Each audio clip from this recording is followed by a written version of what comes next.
नमस्कार, आपका स्वागत है अपने YouTube चैनल एग्रीवॉल्यूशन पर। आइए शुरू करते हैं। आज का वीडियो खेती और उसकी कार्य प्रणाली को वैज्ञानिक ढंग से समझने की कोशिश करते हैं। आज हम जैविक खेती की आकर्षक दुनिया में प्रवेश कर रहे हैं और इसकी सफलता के पीछे काम कर रहे गुमनाम नायक हैं बैक्टीरिया। हाँ, आपने इसे सही सुना।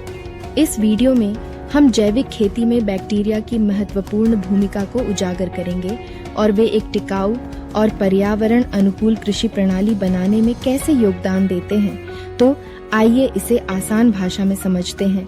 शुरू करने से पहले आइए समझें कि बैक्टीरिया क्या है।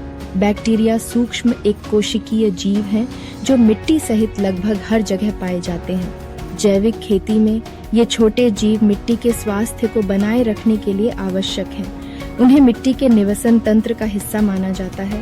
सूक्ष्म जीवों के विविध समुदाय जो पौधों के विकास में सहायता के लिए मिलकर काम करते हैं। जैविक खेती में बैक्टीरिया की प्राथमिक भूमिकाओं में से एक पोषक चक्रण को हमेशा गतिमान रखने का है। वे डिकम्पोजर के रूप में कार्य करते हैं। पौधों के अवशेष और पशु खाद्य जैसे कार्बनिक पदार्थों को सरल पदार्थों में परिवर्तित करते हैं। इस प्रक्रिया के दौरान नाइट्रोजन, फास्फोरस और पोटेशियम जैसे पोषक तत्व निकलते हैं जिससे वे पौधे के ग्रहण के लिए उपलब्ध करवाते हैं। यह प्राकृतिक पोषक तत्व पुनर्चक्रण यह सुनिश्चित करता है कि मिट्टी उपजाऊ और उत्पादक बनी रहे, जिससे सिंथेटिक उर्वरकों की आवश्यकता कम हो जाती है। नाइट्रोजन पौधों की वृद्धि के लिए एक आवश्यक तत्व है, लेकिन अधिकांश पौधे वायुमंडल से सीधे नाइट्रोजन का उपयोग नहीं कर सकते हैं। यहीं पर बैक्टीरिया उपयोग में आते हैं। नाइट्रोजन फिक्सिंग बैक्टीरिया के नाम से जाने जाने वाले कुछ प्रकार के बैक्टीरिया में वायुमंडलीय नाइट्रोजन को पौधों के लिए उपयोगी रूप में परिवर्तित करने की अद्वितीय क्षमता होती है। वे मूंग, मटर और तिपतिया घास जैसे फलीदार पौधों के साथ सहजीवी संबंध बनाते हैं, जिससे उन्हें नाइट्रोजन की एक स्थिर आपूर्ति मिलती है, जबकि बदले में पौधों से कार्बोहाइड्रेट प्राप्त होते हैं।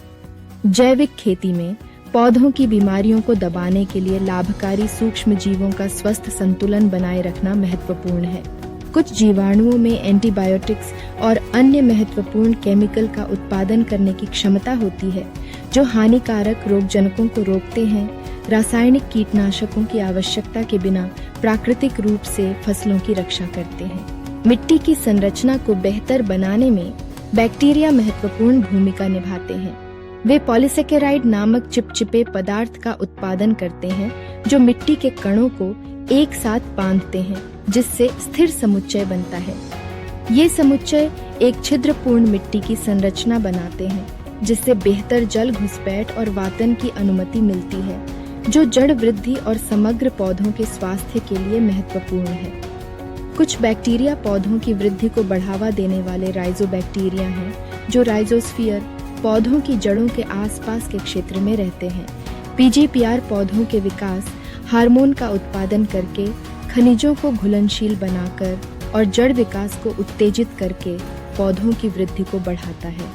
वे प्राकृतिक पौधों के सहयोगी के रूप में कार्य करते हैं, फसल के लचीलेपन और उपज को बढ़ाते हैं। जैसा कि हम समाप्त करते हैं, ये स्पष्ट है कि जैविक खेती में बैक्टीरिया एक अपरिहार्य शक्ति है। पोषक तत्वों के चक्रण और रोग दमन से लेकर नाइट्रोजन स्थिरीकरण और मिट्टी की संरचना में सुधार तक, वे एक टिकाऊ और संपन्न कृषि प्रणाली बनाने में सक्रिय रूप से योगदान करते हैं।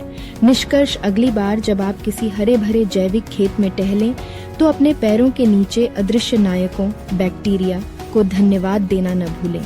यदि आपको यह वीडियो जानकारी पूर्ण लगा, तो टिकाऊ कृषि और प्राकृतिक दुनिया के आश्चर्यों पर अधिक रोमांचक सामग्री के लिए हमारे चैनल को लाइक, शेयर और सब्सक्राइब करना न भूलें। देखने के लिए धन्यवाद।